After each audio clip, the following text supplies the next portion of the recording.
What's going on, guys? It's Adam P, and welcome back to more Newcastle United news. Match day tomorrow against Bradford City at St James's Park. The Carabao Cup winners are back in action.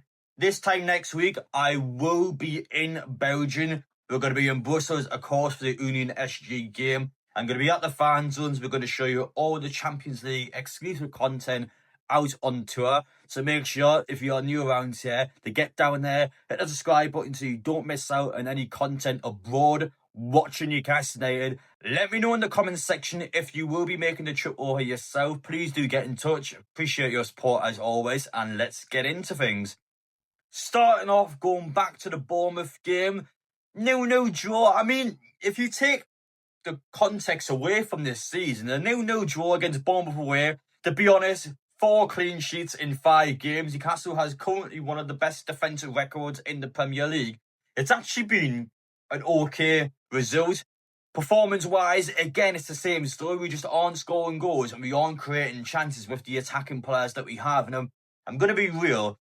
I'm very disappointed to see this Lewis Miley abuse on social media. A young 19-year-old player. Look at the bio, look at the description of his game coming out from the game. That's his 50th Premier League appearance at his boyhood club. And this poor lad has actually took off his comments. So you guys watching this video can no longer comment on Lewis Miley's social media posts, which implies to me he's done that because of the abuse he's been receiving from our own supporters, which I just think is mental, by the way. Why are we abusing a 19-year-old local lad who was just playing football? And whether you felt like Lewis Miley had a good performance or a bad performance, you are entitled to your opinion, but to actually go out of your way and to have some people in our fan base that are actively going onto his profile, messaging the guy privately and just sending all these horrible messages to him, like, what are we doing? I just think it's mad. Lewis Miley should not have to be removing his comments at all to stop our own supporters from commenting not the nicest things about the player. And in my personal opinion,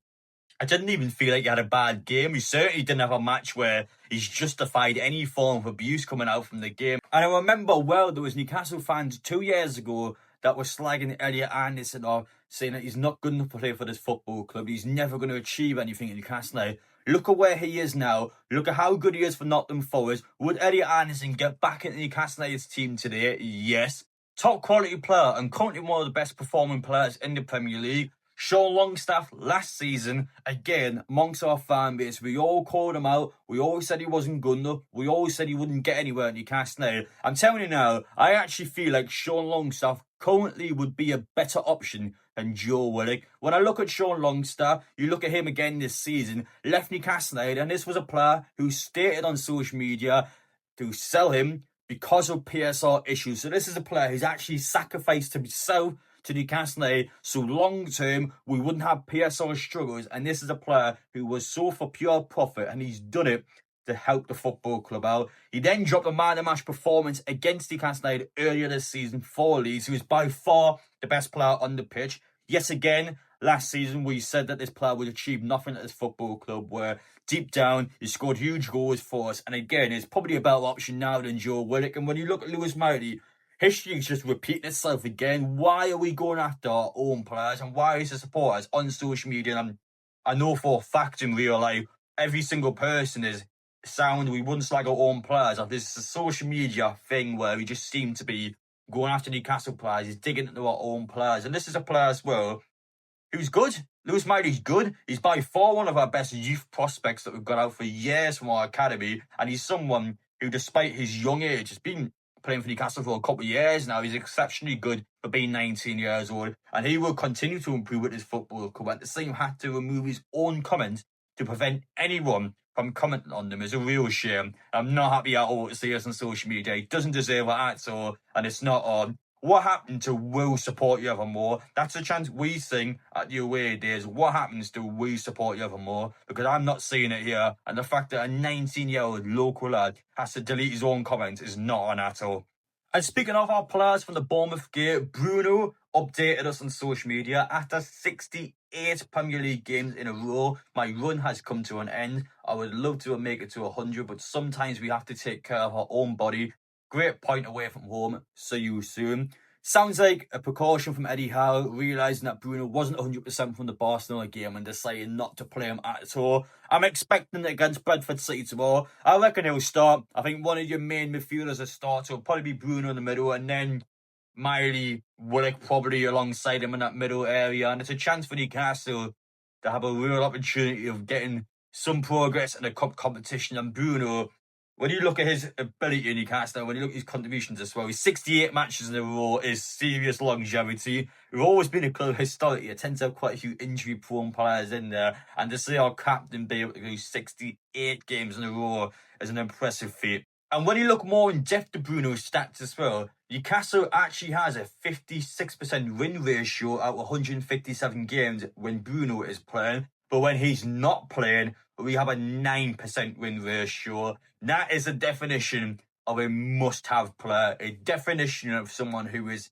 a sort of player that will take this club forward. Without Bruno, we don't win games, and with Bruno, we are way more successful, and that's an actual stat there to prove of his importance to the team.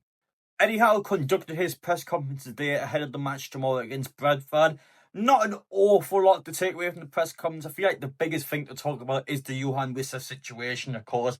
A player who has not even played for Newcastle United yet. Got injured out in international duty after joining Newcastle for £55 million. It's been stated that Eddie Howe is hopeful that he will be available for Brighton on October 18. He does not need an operation on his knee, and he has currently been staying on Tyneside for his treatment. Now, I'm still not fully convinced that he'll be back for Brighton. I feel like that's the deadline. We'll try and get back in time for Brighton away. But it's still a real possibility that I feel like it could be set back further. The fact that Eddie Howe is hopeful, the fact that the club hasn't really given any significant updates. They just said, we want him for Brighton away. He might be back, might not be back. And the fact the club hasn't been that straightforward about the situation indicates to me that it is entirely possible that Wissa may be set back. It may be a possibility that Wissa might not even play against Brighton. So hopefully things go our way, and hopefully we get Johan Wissa back in for that game, because I think it's exactly what Newcastle's been missing. It's astonishing, but Johan Wissa and Jacob Ramsey, those two players are exactly what Newcastle needs. Exactly the attacking threat and just a bit of squad depth and rotation options to be able to allow Newcastle to switch players up. If I had Johan Wissa in right now, Newcastle will be winning games. I think it's that simple. I really feel like him being in the team would be the difference between Newcastle winning games and Newcastle not scoring. And it's just been the story of our season. 0-0, 0-0, and 0-0 off your away performance. It's astonishing because, in a defensive point of view, Newcastle's good enough to be right at the top of the table. But the attacking output this season's meant that Newcastle's in the bottom half of the league. And I can't believe we're in the bottom half of the league, by the way. That's the most unjustified bottom half prediction of all time. Newcastle easily should be, in my opinion, around top 6, top 7. There's nothing to say this season Newcastle should not be up there. Even the attacking output, yes, we haven't scored many goals, but the contributions and the overall team performance, Newcastle should be winning games. I felt like we should be winning games. Even the Bournemouth one didn't create an awful lot, but we should have a penalty. We got a penalty in that game. Newcastle probably would have edged it 1-0, and that's just the little fine margins that we've had this season. And while Newcastle's output needs to be a lot better on an attacking end, I still feel like, for the most part, Newcastle's been the better of the two teams in the match. I think Newcastle, with the exception of the Leeds game, I think Newcastle could argue has been better on the other 4 games. And even the Liverpool game with 10 players, I felt like we were better than Liverpool. So when you look at the context of this season itself, how Newcastle's 13th, I will never know, because we do not deserve to be 13th. We'd be much better than that. And the fact we're down there, again, it just shows how important players like you and Wissa are at this football club. We desperately need him back, and Newcastle also needs to not rush him back. We need to make sure he's 100% fit and ready to go when he does return.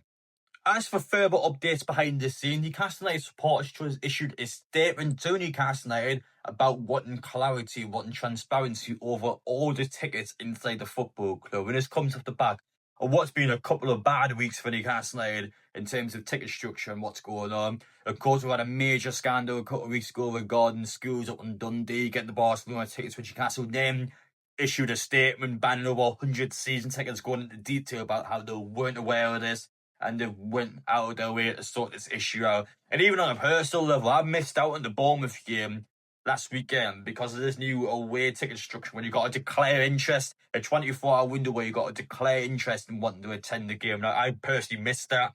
See, from my point of view, when I'm trying to go on the website and just buy tickets, it's a bit of a ball. I'm not going to deny it's a bit of a nightmare, this ticket situation. And we've got yet another statement from Newcastle United supporters just going into detail about in the Champions League, we're the only English team that does not disclose ticket information. And I think the supporters just wants answers in terms of where the tickets are going. And to be fair, I feel like supporters are entitled to know that information. It's us that's going on the website. And you guys, for example, if you don't have a season ticket, you're spending £50 a year just in the membership. And there's thousands, if not tens of thousands of fans that have already spent £50 in the membership that are 0 and 6 currently in terms of home tickets that haven't been able to go to any games at all. So a lot of frustrations, a lot of anger about the ticket situation. And the biggest solution for Newcastle is the new stadium. We desperately need a new stadium announcement, a huge expansion. Hopefully, it's above 70,000. Of course, it was around the 65,000 mark in terms of the rumours and how big a new stadium is going to be. That's the biggest problem. We can talk through the ticket structure. We can get all the statements we want, but nothing's got to change. It is a new stadium.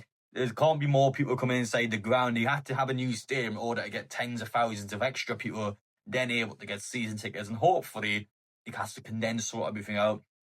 Currently, yet again, we've got a statement regarding the ticket situation. We even got court cases as well. So this is outside Newcastle United, of course. If you've ever seen it before, so Anarchy Brew used to have beers that were dedicated to war flags. So you would buy a beer for them. I think it was 50 pence went to war flags. And since then, the William Brewery now has the rights to promote war flags. There's even a court case here due to the fact that the word war has been used by a separate company. Anarchy Brew's claiming that they got ownership of that word. So any other beer company that uses that word infringing their copyright. I mean, what the hell is going on here? How the hell is war, by the way? W-O-R. How is a beer company got the rights to that usership of the name? I just think it's madness. And yeah, the fact that they're basically fighting over war flags and you got an actual court case going on. I mean, read the bloody room. Seriously, just read the room. There's a lot bigger things going on in life right now. Of course, the idea of these beers in the first place is that war flags here, I would argue, a charitable Newcastle United flag display. Of course, they have no money going into the flag display. It's all fan funded. So you could argue war flags is somewhat of a charity. And the fact that you got beer companies pressing charges going against each other and suing each other over the word war is just madness. It's just madness. What the hell is going on here? I had to look at this over social media. I haven't looked too much into it because I feel that it's a massive wormhole to go into. But to see this again, it's not on. War Flags is a charity Newcastle United fan-funded display that helps get massive displays on at St James's Park that helps our team perform well and to pick up results on the pitch, and to see companies use it for money and to go against each other and to try and make extra money with court cases and that. Like, what are we doing? What is going on here? But that's about it in terms of Newcastle United news today. Quite a lot to get into, but of course, take our heads back to the game tomorrow against Bradford City. With all due respect to them, it'll be a great game. There's going to be I reckon around 6,000 Bradford fans going to be up for the game, so it's going to be a real atmosphere and it'll be an unbelievable experience for them. But I would also argue a good fixture for Newcastle, a nice enough game. We can heavily rotate and hopefully get some confidence to start scoring some goals, and we can get some players in there that wouldn't normally play. I'm hoping those two can have a good game. Willock can be back in again after his bad match against Bournemouth, in all honesty. Got a lot of rotation in there and a chance for our players, hopefully, to get some confidence together, because Arsenal, especially on Sunday, that's going to be a hard game. And then you got your biggest Champions League match by far against the Union SG. If you don't win that game, straight away you're in trouble. Have to win that game, and then your home games have to win. Newcastle does that, they're in the knockout stage, but has to be 3 points against Union SG. Arsenal will be a hard game, but again, at St James's Park, you should be getting a result, especially how we've been playing this season. We've done well at the back. We just have to start scoring some goals, and I can't make the message any clearer, but Newcastle does need to desperately start scoring some goals. Otherwise, it's going to be a frustrating season all year long, which you don't want. But thank you guys for watching anyway. Let me know your opinions down below. Let me know your feelings on this video. Appreciate your support. Thank you so much for watching. Take care, and we will see you all in the next one.